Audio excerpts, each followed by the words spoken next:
디도서 2장 1절 말씀, 우리 한 절 말씀인데요, 같이 한 목소리로 읽도록 하겠습니다. 디도서 2장 1절입니다. 같이 읽습니다. 오직 너는 바른 교훈에 합당한 것을 말하여. 아멘. 한국에서 목회하고 있는 제 친구가 한 교회에 부임을 할 때 부임하면서 그 교회에서 일어났던 안타까운 이야기를 이제 듣게 됐어요. 어떤 일이었냐면 교회 사역을 시작하기 전인데 그 교회에 있었던 전도사님 이야기를 듣게 된 거예요. 그 교회 섬기고 있던 전사님 한 명이 교회를 사임을 했다고 합니다. 네, 사임을 하고 나서 다른 교회로 또 사역하러 갔겠지 생각을 했는데 한국에서 주목받고 있는, 관심을 많이 받고 있는 이단 단체에 빠져서 그 안에서 신앙을 점점 잃어버리고 있다라는 이야기를 들었다는 거예요. 근데 그렇게 얘기를 듣고 갔는데 또 교회를 부임하고 나서 또 이야기를 듣는데요, 청년부도 비슷한 일이 있었다는 얘기를 또 듣게 됩니다. 청년 회장이 그 전사님이 빠졌던 이단 단체에 똑같이 빠지게 됐는데요, 자, 이 청년이 그렇다고 이단 단체에 빠졌으니까 청년부 활동을 완전히 그만뒀냐? 그건 아니었어요. 회장직을 계속 맡고 있었어요. 자, 이 회장의 입에서 교회 리더들에 대한 비난의 말이 자꾸 쏟아지기 시작하는 거예요. 있지 않은 이야기를 거짓말로 지어내서 교회 목회자가, 장로님이, 집사님이, 권사님이 이러더라 이렇게 얘기하는 거예요.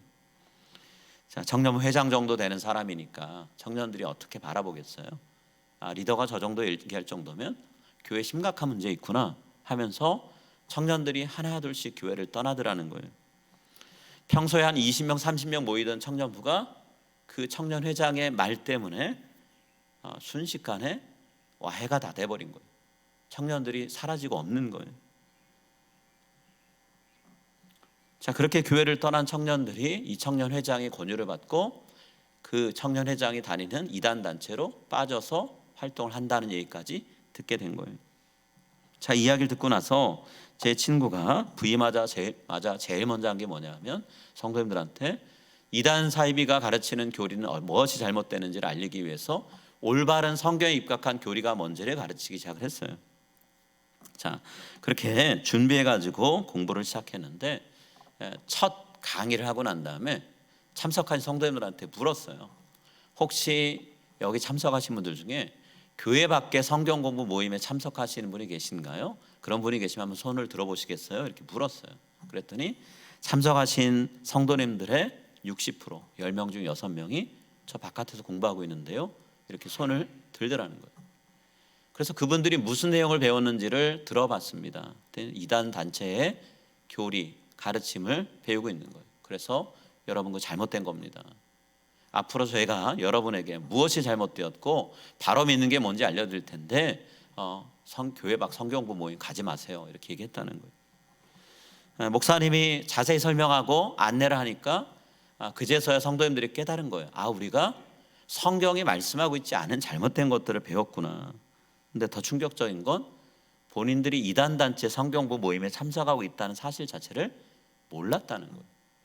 그냥 성경부 모임을 재밌게 정말 논리적으로 잘 가르쳐 주니까 이제서야 내가 성경을 제대로 맛을 알고 배우는구나 생각했다는 거예요. 근데 알고 보니 잘못된 거였다는 거죠. 여러분, 이단이나 사이비는 우리가 그렇게 멀리서 사역하고 있지 않아요.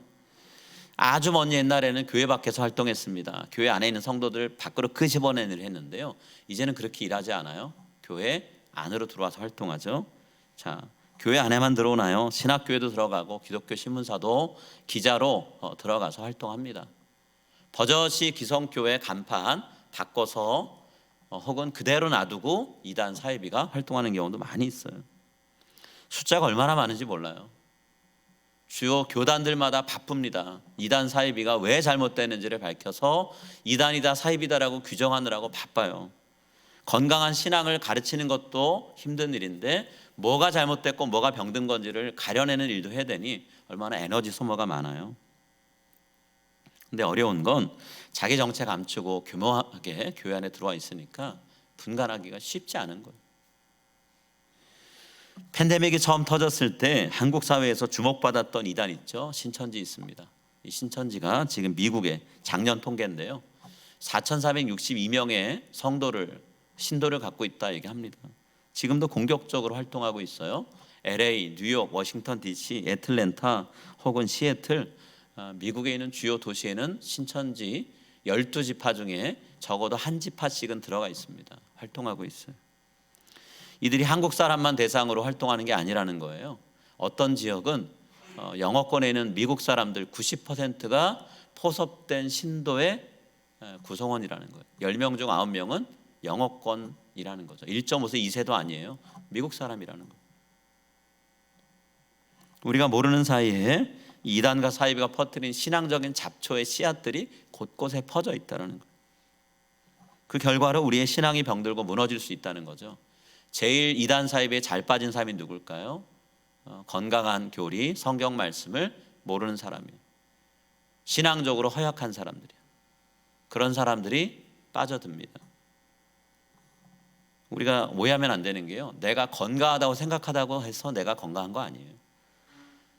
그런 말 있죠. 골골 몇십 년 그리고 멀쩡한 사람 순식간에 몸 다친다고 그러는데, 내가 스스로 몸이 약하다고 생각하는 사람은 자기 몸을 어떻게든 지키려고 건강에 도움되는 거를 자꾸 찾는데요, 스스로 건강하다고 생각하는 사람은 몸을 안 돌보다가 한순간에 훅 쓰러지고 가버리는 거잖아요.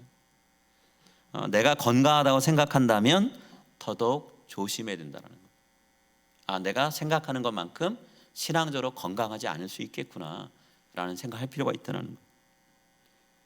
자, 우리가 교묘하게 들어와서 교회와 성도들의 신앙을 무너뜨리는 이단 사이비를 곳곳에 두고 있는데요, 우리 스스로가 준비가 될 필요가 있어요.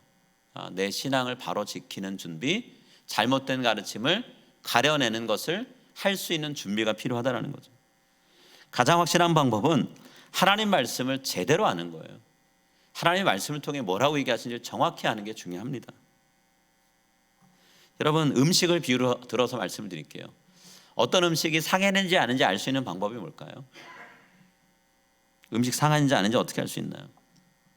제일 확실한 건 겉모습이 상한 상태가 보이는 거겠죠.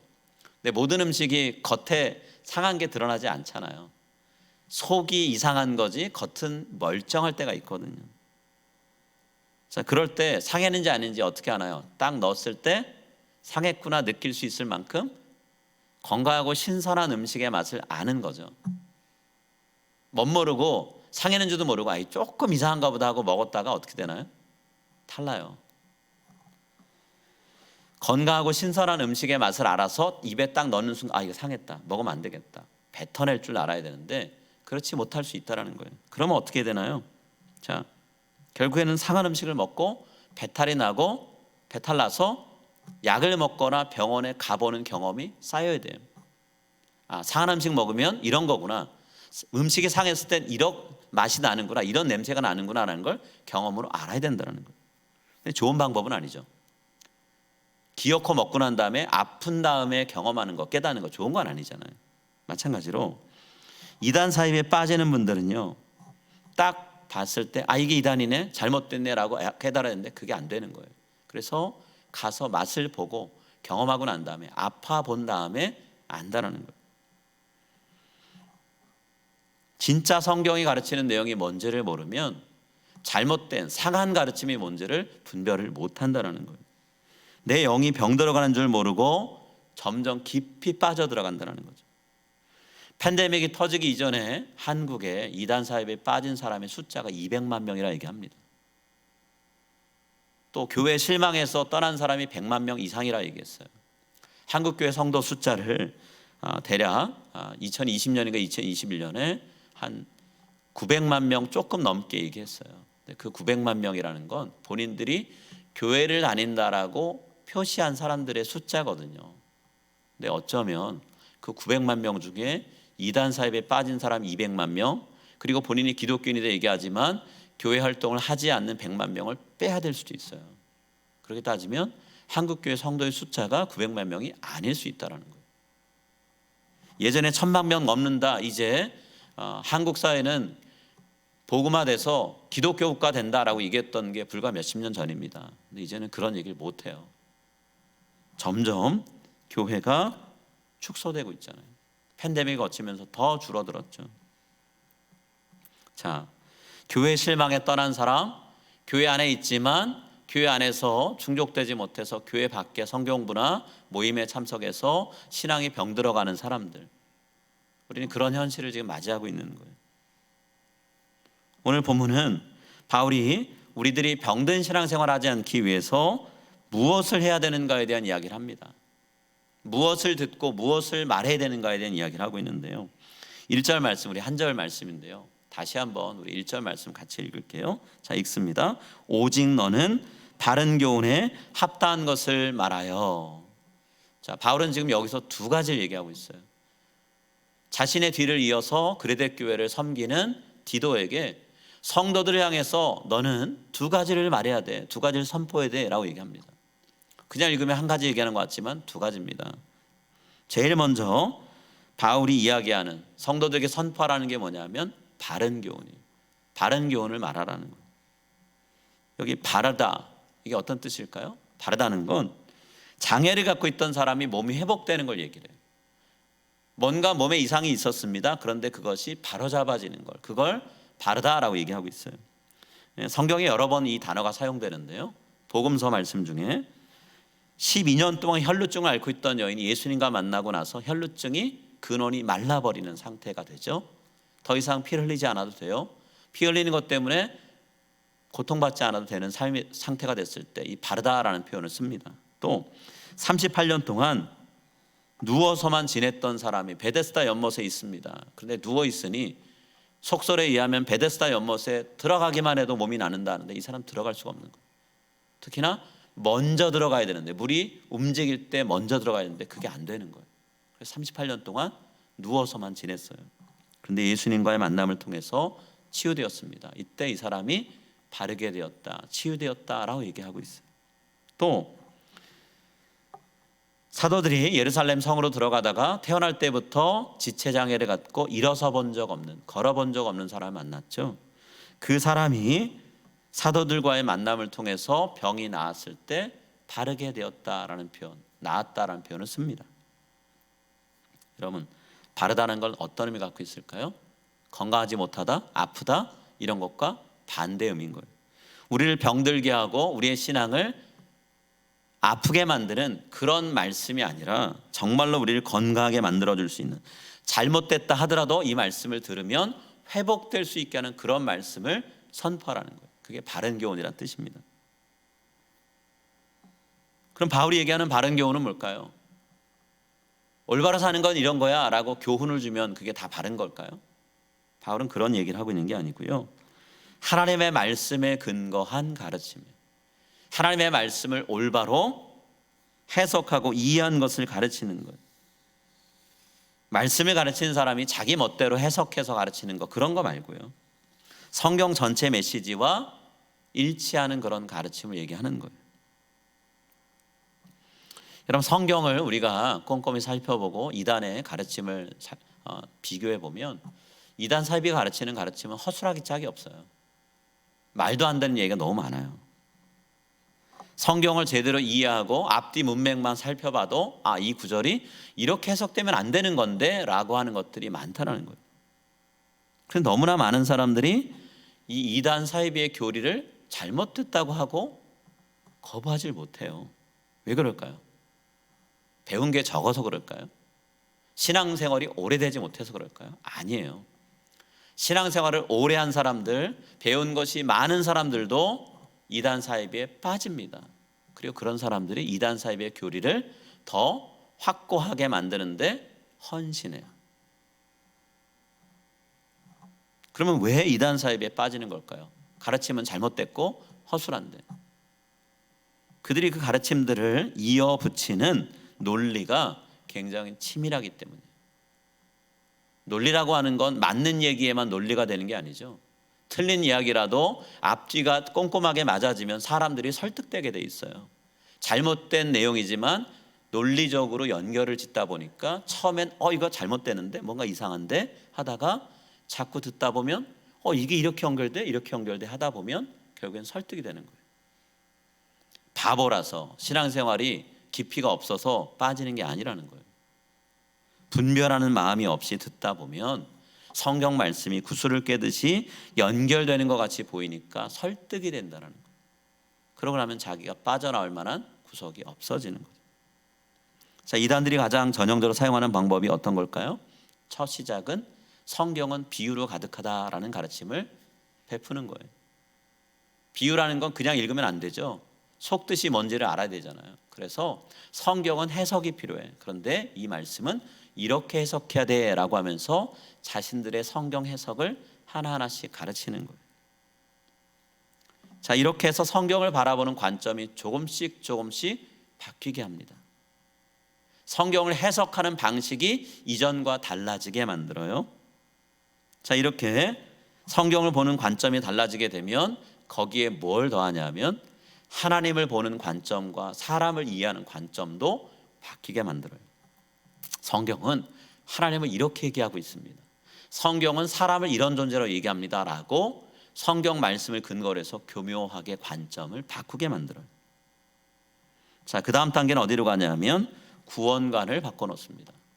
이게 다 순서예요. 지금 우리가 이제까지 알고 있는 구원을 이루는 길은 잘못된 겁니다. 뭔가 빠졌어요, 뭔가 부족해요 라고 하면서 본인들이 이야기하는 걸 집어넣어요. 자, 자꾸 듣다 보면 세뇌가 됩니다. 그래서 이단 사이비가 말하는 구원, 그것이 유일한 길인 것처럼 오직 예수를 믿음으로 라는 거 플러스 알파 뭔가 있어야 될 것 같은 생각이 돼요. 자, 그러고 나면 그 다음 단계는 뭐로 가느냐? 이제 구원자에 대한 인식을 바꿉니다. 예수님이 구원자가 아니라 이단 사이비 교주가 예수님을 재림한 예수다라고 하면서 예수님을 대신한 존재로 바꾼다는 거예요. 그것도 그걸 뒷받침하기 위해서 성경 말씀을 인용해요. 사탄이 예수님을 유혹할 때, 아담과 하와를 유혹할 때, 이스라엘 백성을 유혹할 때 사용했던 성경 말씀을 근거로 교묘하게 바꿔서 유혹하는 방법을 쓴다는 거죠. 자, 재림주가 가르치는 내용을 듣지 않으면 구원 못 받는다까지 갑니다. 그럼 두려움이 생겨요. 구원은 받아야 되겠고 구원의 때는 점점 가까워진다고 얘기하는데 세상의 끝이 다가온다고 종말신앙을 자꾸 가르치는데 내가 구원받지 못하면 어떨까? 우리 가족이 지옥에 떨어지면 어떨까? 불안한데 라고 생각이 드니 교주랑 교단에게 충성하고 헌신하게 되는 거예요. 우리가 볼 땐 이해가 안 되지만 그렇게 돼가는 거예요. 여러분, 이렇게 결말에 이르러 자기의 신앙도 망쳐지고 일상생활도 무너지는 일이 벌어지는데요. 그 첫 시작은 어딜까요? 우리가 불확실하게 알고 있는 성경 지식을 건드리는 것에서 시작이 돼요. 내가 제대로 알지 못하는 것, 잘못 알고 있는 것, 그런 것들을 제대로 알려준다고 하면서 가르친다라는 거예요. 바울이 말하는 것처럼 성경이 제시하는 이 올바른 가르침은 알지 못하는 상태에 있을 때 어느 누구든지 이단 사이비의 가르침에 빠질 수 있다는 거예요. 그 성경 말씀이 얘기하죠. 선줄로 생각하는 자는 넘어질까 조심하라 라고 얘기했어요. 우리가 스스로 올바로 서 있다 생각할 때 자만하거나 교만할 게 아니고요. 내가 하나님 앞에서 늘 겸손하게 살아야지라는 마음을 가져야 된다는 거예요. 앞으로 이것을 방지하기 위해서 저는 여러분과 8월 혹은 9월부터 수요기도회 또 주일 예배 설교를 통해서 성경의 근거에서 우리가 올바로 알아야 되는 게 어떤 거고 올바로 알지 못하고 잘못 알 때 어떤 내용으로 변질될 수 있는지에 대한 내용을 같이 공부하려고 그래요. 이런 이야기를 교리라고 얘기합니다. 신학교에서는 조직신학이라는 이름으로 가르치는데요. 용어는 어려울 수 있지만 내용은 성경에 근거한 어려운 내용이 아니에요. 우리가 이제 앞으로 하반기, 가을이 접어들면서 여름 끝물이나 하반기 되면서 이런 내용도 공부할 텐데 다른 어떤 때보다 여러분들이 열심을 갖고 이 내용들을 들으시고 여러분 것으로 삼으시길 바랍니다. 그래서 내가 지금 건전한 교단에서 지금까지 수십 년 생활해 왔지만 성경을 잘못 알고 있는 게 있었구나라는 게 있다면 그런 것들을 바꿔나가는, 고쳐나가는 그런 시간들을 가졌으면 합니다. 자, 바울은요 바른 교훈을 가르치라 얘기했고요. 두 번째는 바른 교훈에 합당한 걸 말하라 그랬어요. 바른 교훈에 합당한 것. 도대체 여기 합당한 것이라고 번역된 단어 의미가 뭘까요? 하프레페이란 말인데요. 하나님 말씀에 입각해서 사는 것이 무엇인지를 가르치라는 거예요. 하나님을 믿는 사람은 어떻게 행동해야 되는가? 그걸 가르치라는 거예요. 바른 교훈은 무엇을 알아야 되는가? 무엇을 믿어야 되는가? 라고 한다면 우리가 그것을 믿는다면 어떻게 살아야 되는가를 가르치라. 이걸 얘기하고 있죠. 여러분, 신앙생활이 올바른 게 뭔가를 아는 것에서 그치는 게 아니잖아요. 강의실에 앉아갖고 학교 공부하듯이 그런 게 아니잖아요. 이론을 배우면 이론을 배운 거로 끝나는 게 아니죠. 적용이 돼야 되는 거잖아요. 바울은 그 얘기를 하고 있어요. 바르게 알게 되었다면 그 바르게 알게 된 것을 근거로 해서 이 세상 속에서 살아가라라는 거예요. 올바른 신앙관, 올바른 세계관을 가지고 그 세계관에 입각해서 세상을 바라보고 사람을 바라보고 교회를 바라보고 살아가라는 거예요. 그럴 때 어떻게 말해야 되고 어떻게 행동해야 되는지를 배우라는 거죠. 가르치라는 거예요. 사도 바울만큼 신약 성경에서 올바른 교리를 가르친 사람이 없죠. 바르게 구원을 이해하는 게 뭐냐, 믿음이란 뭐냐, 이런 거에 대해서 바울만큼 열심히 가르친 사람이 없어요. 올바른 가르침을 가르치려고 편지를 여러 번 썼죠. 그런 책 중에 하나가 로마서잖아요. 로마서는 기독교의 핵심 교리를 다 담고 있는 그런 책입니다. 근데 로마서는요, 단순히 바른 교리를 가르치고 끝나는 책이 아니에요. 로마서의 구조를 보시면 알 수 있는데요, 로마서는 1장부터 11장까지는 교리에 대한 내용 얘기합니다. 이론에 대한 가르침이 있어요. 그런데 뒷부분 12장부터 16장은 교리가 아니에요. 교리를 실제로 삶에 적용하는 것, 실천에 대한 부분이 있습니다. 근데 우리는 1장부터 11장 내용까지만 주로 많이 보아요. 혹은 12장 1절, 2절 정도 읽고 많은 때가 많아요. 그런데 바울의 로마서를 기록한 목적은 올바른 인식, 올바른 성경 이해를 가지고 바르게 살자는 거예요. 영어로는 이런 표현이 있습니다. 올바른 이해, 올바른 이론, 신앙적으로 사용할 때 orthodoxy란 말이 있어요. orthodoxy, 올바른 교리, 가르침이란 뜻입니다.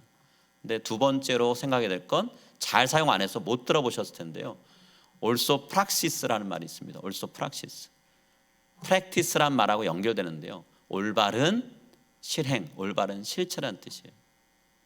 우린 지금까지 교회 생활하면서 올바른 가르침에 대한 이야기를 많이 했는데 올바른 실천이 뭐냐에 대해서 생각해야 된다는 거예요. 바울은 성경을 통해 그 두 가지를 균형을 잡고 가르쳤어요. 자, 로마서만 그런가요? 갈라디아서도 마찬가지죠.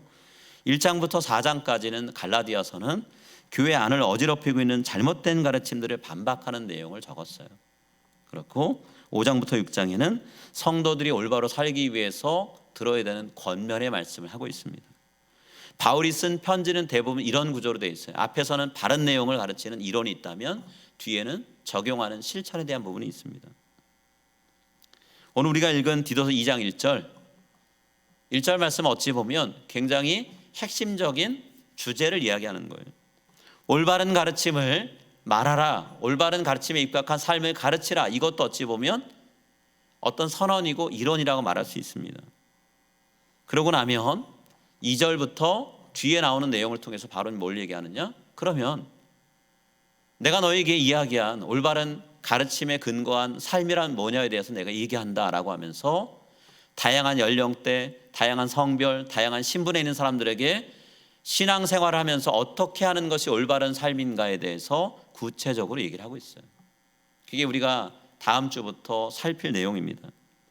교회 안에 연령이 높은 남자 성도들에게, 연세가 많은 여성도들에게, 젊은 남성도들에게, 젊은 여성도들에게, 종으로 살아가는 성도들에게 어떻게 살아야 되는가에 대해서 바울은 구체적으로 얘기를 하고 있어요. 실제 실천할 수 있도록, 적용할 수 있도록 예를 들어주고 있는 거죠.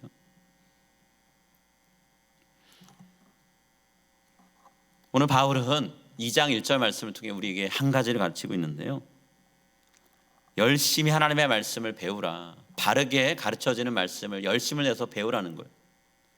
현대 성도들이 갖고 있는 모습 중에 하나는 배우는 것을 열심을 내질 못해요. 너무 바빠요.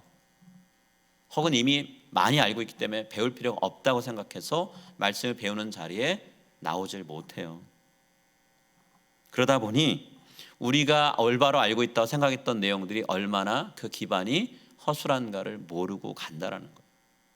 그래서 오래 신앙생활했던 사람들이 이단 사이비의 유혹에 넘어가 버린다는 거예요. 우리는 열심히 배워야 됩니다. 정말 하나님의 말씀을 올바로 배우는 일에 힘을 쏟아야 돼요. 교회에서 제공되는, 교회가 여러 부서들을 통해서 여러분들에게 말씀의 가르침을 제공할 때 여러분 남일이라고 생각하지 마세요. 선교학교가 있고 큐티 세미나가 있고 커피 브레이크 사역을 하고 또 마더와이즈를 하고, 이런 것들이 남의 할 일이 아니라 내가 참여해야 될 부분이구나. 구역 모임도 여러분 열심히 참석하셔야 돼요. 구역 모임을 통해 여러분에게 필요한 내용들을 구역장들과 함께 나누고 같이 하려고 합니다. 그러니까 소홀히 하지 마시고요, 충실하게 그 시간들을 채우셨으면 좋겠어요. 자, 그렇게 우리가 말씀을 배우면 이 말씀을 배우는 목적을 내 삶에 적용하려고 해야 되겠다, 내 삶에 실천해야 되겠다는 그런 마음으로 우리가 배우는 자세를 가져야 돼요. 이단 사입이 잘못된 가르침에 빠진 사람들, 배운 것 때문에 열심 내서 삽니다. 열심으로 따지자면 기성교회에 있는 성도들 비교가 안 돼요. 웬만한 선교단체보다 더 헌신되어 있습니다. 정말 헌신되어 있어요. 그러나 잘못된 헌신이라는 것, 올바른 것을 위해서 열심을 내지 않는다는 것. 우리는 올바른 것을 배웠잖아요. 네, 배웠는데 우리의 열심은 그들을 따라가질 못해요. 말씀이 안내하는 건강한 신앙생활에 열심을 내야 되는데 우리는 그 열심을 내지 못하는 이유를 찾는데 더 열심인 것 같아요. 내가 그렇게 살지 못하는 이유를 누군가한테 말하는 것에 힘을 쏠 때가 참 많습니다. 바른 성경 지식을 내 삶의 나침판으로 삼고 살아야 되는데, 나침판도 때로는 잘못될 수 있다는 생각을 하는지 모르겠지만 나침판을 신뢰하지 않고 살아갈 때도 많죠. 그 나침판을 고치려고 하는 열심을 낼 때도 많다라는 거예요. 성경 말씀 이렇게 해석하면 안 되지, 이렇게 적용하면 안 되지라고 하면서 올바른 가르침을 우리가 꺾으려고 할 때가 많다라는 거예요. 오늘 하나님은 바울을 통해 말씀하십니다. 바른 말씀을 배우는 일에 열심을 내고 그 열심을 내서 배운 말씀을 삶에 적용하려고 하라는 거예요. 이제 앞으로 여러분과 함께 바른 말씀의 가르침이 무엇인지를 나누게 될 텐데요, 그 시간들을 여러분 꼭 같이 참여하셔서 말씀대로 살아가는 우리가 되었으면 합니다. 우리 같이 기도하겠습니다.